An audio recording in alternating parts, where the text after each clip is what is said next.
اور سنبھل میں سماجوادی پارٹی کے ایم پی شفیق الرحمان برق نے نماز کو لے کر کے بیان دیا ہے۔ ایم پی صاحب کا کہنا ہے کہ عید پر جب مسلمان جماعت میں نماز ادا کرے گا تبھی یہ ملک کورونا سے بچے گا۔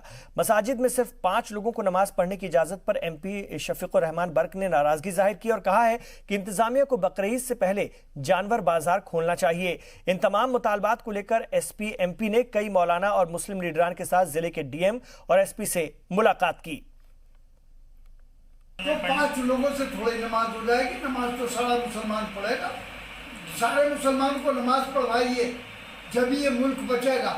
دعا کرے گا جب اتنا مسلمان گڑا کر اللہ سے گناہوں کی معافی چاہے گا اور اللہ سے کہے گا اللہ تو ہماری غلطیوں کو معاف کر دے، ہم سب تیرے بندے ہیں، لہذا ہمیں اس سے کورونا سے نجات دے دے تو انشاءاللہ ہمیں امید ہے کہ ہماری اس بھیڑ سے نقصان نہیں ہوگا بلکہ اللہ کی رحمت نازل ہوگی۔